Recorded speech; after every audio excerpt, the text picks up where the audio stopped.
As a high school dropout, I had to make a difficult choice: be demoted or lose my job. Emma, our new sales manager, announced major changes. From now on, only college graduates would handle deals. The rest of us would be relegated to making coffee or cleaning. Those who objected faced demotion or termination. Emma seemed determined to get rid of me. I knew she had no intention of keeping me around. I was aware of the consequences my departure would have on Smith Corporation, but I decided to resign. True to predictions, chaos ensued at the company.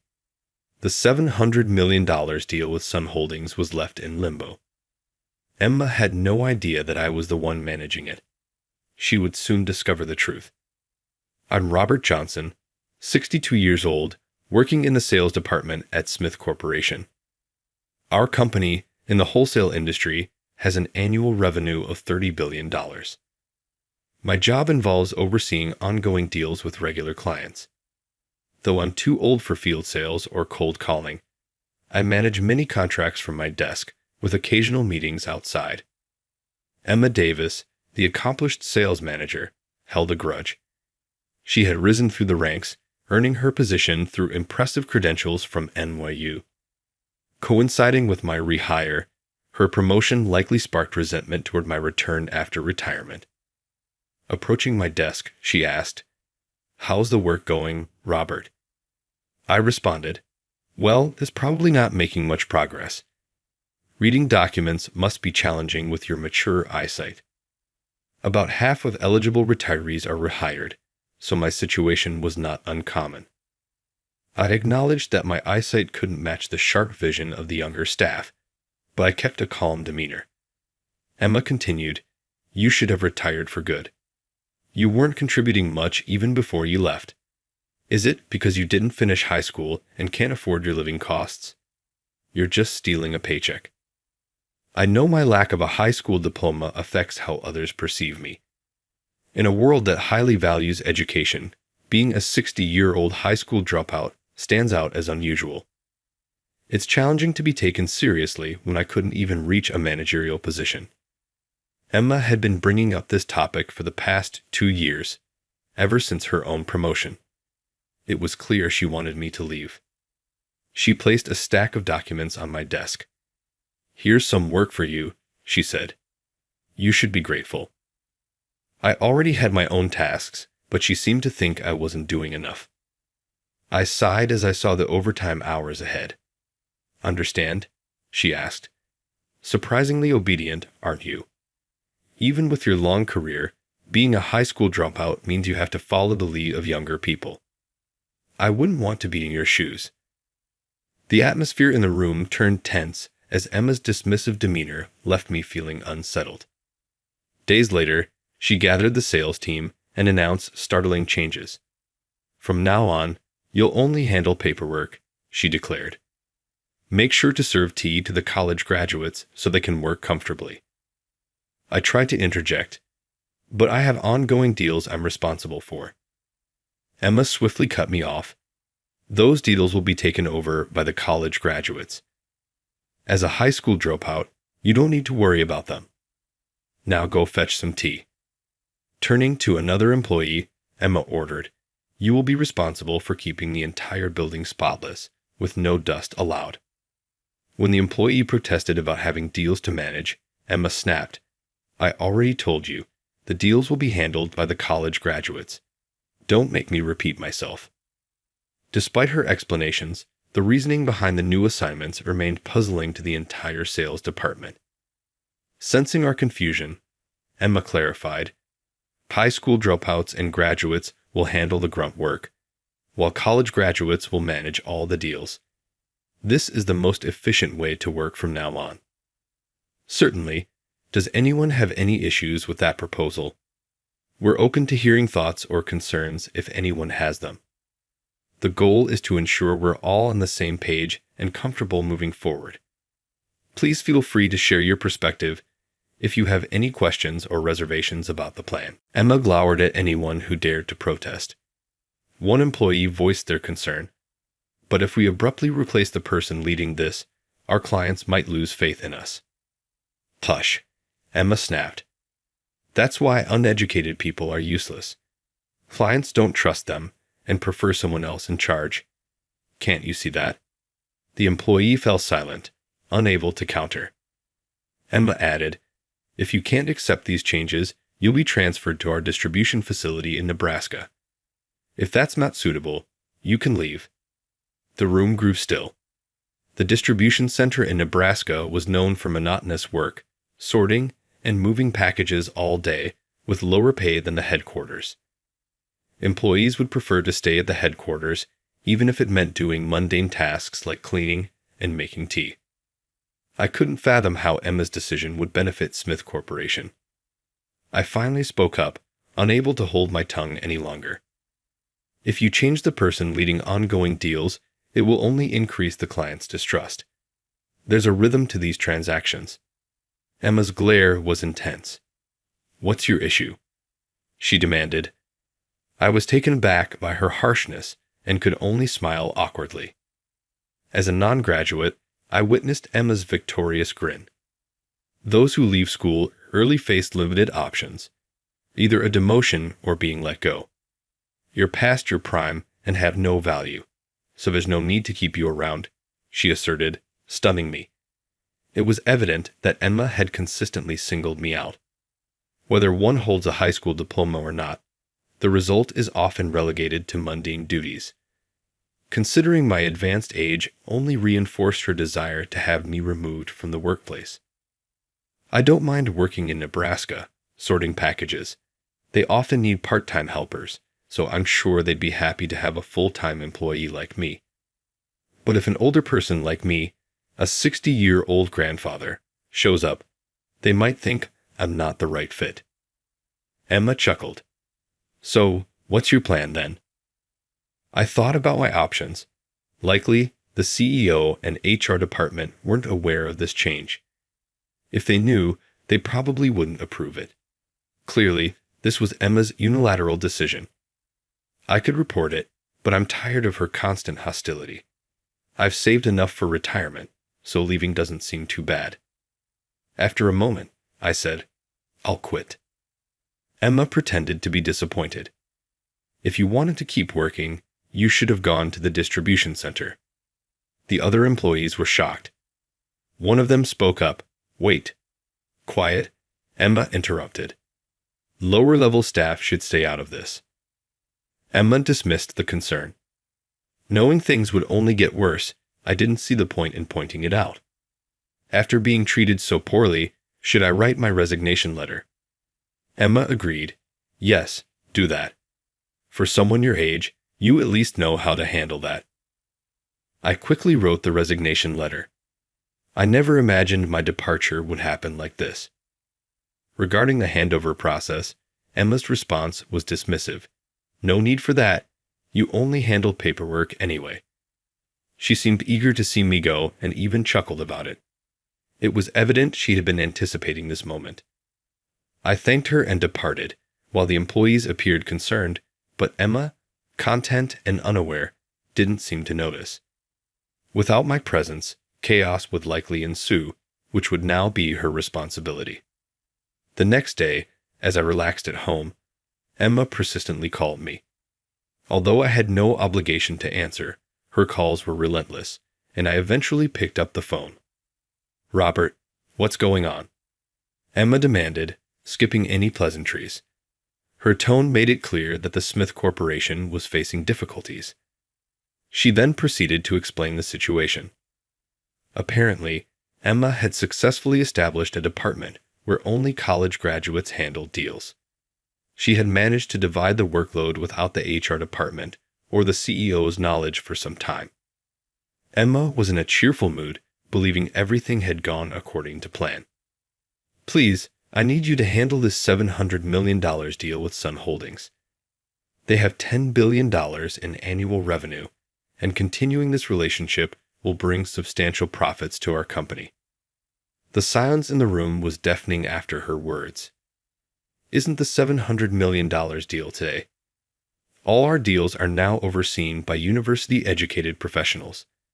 It's bound to succeed, so no need to be anxious." The employees exchanged uneasy glances. One of my former coworkers hesitantly informed manager Emma he resigned yesterday. What? You're saying he was in charge of the $700 million deal? Emma's face fell. There's no way an inexperienced person could manage something so significant. You must be lying. But the employees knew the truth, which they couldn't change. My former colleague had a UCLA degree, and Emma believed a college graduate's word was gospel. She decided to reassign the deal. You have a UCLA diploma, right? You can handle it, can't you? Emma pressed. When he hesitated, he eventually admitted quietly, I think the client will only be satisfied if it's Robert. Enough. If I say do it, then do it. If an uneducated dropout can manage it, so can you. Emma's frustration was evident. The young man reluctantly agreed. When he contacted the client, they insisted on me. He reported back to Emma, I told you. The client wants Robert. Emma was stunned. How could they possibly want someone like him, a high school dropout? What can he contribute, especially without the energy to make sales? She questioned. One of my colleagues responded, Aren't you aware of Robert's impressive career? His resume may be sparse, but he's highly respected in the industry. Many major companies work with us because of him. Emma, a recent graduate at 22 who had been in the same department for 20 years, had focused solely on my lack of formal education, disregarding my reputation. Since she disliked me, no one mentioned my background in her presence. What do you mean? Emma asked. If you only look at resumes, you might not know his background. But Robert is extremely well known. Many large companies do business with us because of him. My colleague explained, I can't discuss this further, but you should contact Robert. Realizing it was inappropriate to reveal more, my colleague stopped. Emma, who had fired me the day before, was now calling me in desperation. What's happening? She asked, clearly furious. I decided to explain. It's true my name is somewhat known in the industry. I inherited my sales talent from my grandfather, who was also a CEO. Because of him, many companies continue to do business with me. Nearly 40 years ago, I handled major deals with top trading companies. I was considered a legendary salesman back then. My story began in middle school. My grandfather was the CEO of Johnson Corporation, a conglomerate with annual revenues over $1 billion. I admired him deeply and helped out during vacations, doing tasks like making tea and cleaning. Though these tasks seemed menial, I was thrilled to be part of his company. When it was time to choose a path, while others went on to further education, I was determined to work at my grandfather's company. It was a reckless decision, but I was serious. I convinced my parents and grandfather to let me work and study simultaneously. I joined Johnson Corporation right after middle school and continued doing basic tasks until I was 20. I loved every moment of it. When I finally moved into sales, the excitement was overwhelming. My journey wasn't smooth. Securing contracts was challenging, and my approach needed refining. But I didn't give up. Eventually, I secured my first contract. The sense of achievement was immense. I finally felt like a true salesman. My skills really took off, and by 25, I'd landed a major deal with a big company. This was a turning point. I understood the key to success and started securing contracts with major firms. Rumors spread that working with me always meant profit, and soon, deals were flowing my way. I made it a point to understand clients' needs and offer tailored solutions, which likely contributed to their profits. Seeing my success rate, the sales manager began assigning me important deals. Companies started requesting me by name, and I closed those deals, building trust both within and outside the company. I became the top salesman, and even executives from major companies knew my name. My performance earned praise and headhunting offers from other firms.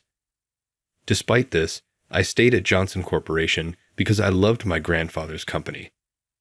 I ensured every deal was profitable, and many salespeople admired me. Though I never boasted, I knew I was considered a legend. When my grandfather retired at 75, the executive vice president took over as CEO. My father wasn't interested in the company, and I was too young to become CEO at 27. As the company restructured, things started to change. Johnson Corporation, the company I'd known since middle school, was no more. I felt sad seeing the changes daily and began considering a fresh start elsewhere. I decided to leave after properly handing over my responsibilities. Despite many offers from major companies, I joined Smith Corporation at 36. Since then, I've been working in sales here, but I've stepped back from prominent roles to let the younger generation shine. I explained Smith Corporation's current situation. All major clients are ones I secured, so it's no surprise they won't proceed without me. I manage so many deals that I didn't have time for administrative duties, which is why I didn't hold a formal position, though my salary was on par with managers. I was gradually passing on my responsibilities to younger employees, but being suddenly forced to resign meant I couldn't properly say goodbye or complete the handover. It's no wonder clients are saying they won't continue their deals. Emma was furious. "Why didn't you mention this sooner?" she demanded. "I did ask if a handover was necessary," I replied, "but if it's that important, you should have made it clear." She then told me I needed to inform the clients about the handover and assure them to continue doing business with Smith Corporation. I refused. Building trust is fundamental in business. If I tell clients about internal issues after resigning, they'll lose trust, and the deals will end quickly. Smith Corporation's annual revenue is $3 billion, but $15 billion comes from the deals I secured. The damage is $700 million, and at this rate, the company could hit rock bottom. "Come back to Smith Corporation," Emma said. "I'll talk to HR. Report to work immediately." I declined. "Even if I come back, you'll just treat me like a burden again. I can't work under someone who judges people solely by their resume and educational background." Emma's frustration was palpable. She realized the major deals were secured through my connections and was terrified of losing them. That's why she was desperate to bring me back despite having fired me. I decided to be honest. Every day, I was insulted for being a high school dropout. I was pushed aside. I can't work under someone who only values resumes and education. Even if I agree to restore the deals, you'd just see me as a burden again. Emma might change, but I doubted it. Her inability to earn trust was her own fault. "Is that all? Since I've retired, I'd like to relax." Before she could respond, I hung up and blocked her number. Later, I heard that Smith Corporation was in serious trouble. Not only was the $700 million deal affected, but I was also managing other major deals worth $500 million and $1 billion. When I missed those meetings, clients grew suspicious. Upon checking with Smith Corporation employees, they discovered I had retired. As a result, clients began terminating their contracts, saying there was no point in continuing without me. Smith Corporation started losing its major clients one after another. While we could salvage smaller deals, losing several major ones was a significant blow. A week later, Mr. Smith, the CEO, called me in. I wouldn't have responded to manager Emma's summons, but Mr. Smith was different. He'd had supported me for nearly 30 years. When I arrived at the office, I saw Emma sitting dejectedly in the corner and Mr. Smith, looking troubled at his desk. He sighed deeply. We had no idea she changed the sales department's operations. The suggestion of her demotion was unauthorized. I'm truly sorry for what happened. Please don't worry about it, Mr. Smith. You've always been good to me, I said, turning to Emma. Apologize to him. I'm very sorry, Emma said, barely holding back tears. Clearly, Mr. Smith had severely reprimanded her. The changes she made were without any approval, and I felt sorry for Mr. Smith. Mr. Smith continued, Our company is in serious trouble. We're losing major contracts rapidly, If this continues, our business will falter. We can still rescind your resignation if you're willing to come back. I don't mind returning, but I have one condition. What is it? Mr. Smith asked, looking concerned. I looked at Emma, whose expression had turned pale. You're fired, Emma. Emma immediately objected. Wait, you don't need to go that far. Do you realize the impact of your actions on me and the sales department? I asked her. This is a large company. If you lose your job, finding a similar position elsewhere will be extremely difficult. But I've always been a valuable asset to this company. I graduated from a prestigious university and have consistently been a top performer. How can you fire me based solely on your own judgment? Enough, Mr. Smith commanded. Unwilling to accept her termination, Emma persisted. Wait, Mr. Smith. Dismissing me is unfair. I've contributed to this company since I joined as a new graduate. Do you comprehend the consequences of your decision? Mr. Smith glared at Emma. You made unilateral changes without considering the impact on employees. Silence. Emma fell silent. I then addressed her. I may be older now, and my strength has diminished, but there's a limit to how much disrespect I can tolerate. Although I'm a high school dropout, that allowed me to learn the company's ways early and gain sales expertise faster than anyone. You mocked me without understanding my circumstances. Emma trembled. Your current job duties are unacceptable. If you allow me, I can return, handle the transition, and apologize to our clients, but only if you step down. In that case, I'm content to remain retired. The responsibility for all my work will be on you. Truthfully, I'm fine with either option, as I've saved enough for my retirement. What's your decision? Can you do it now? Mr. Smith considered my proposal. Emma, biting her lip in frustration, realized she couldn't rectify this mistake without me. As more contracts were canceled, she was overcome with despair. Unable to respond, she stood in silence. Mr. Smith nodded. Very well, she will be terminated. Pleading, Emma said, Please wait. I've contributed greatly to this company. Your hasty actions have nearly caused a $15 billion loss.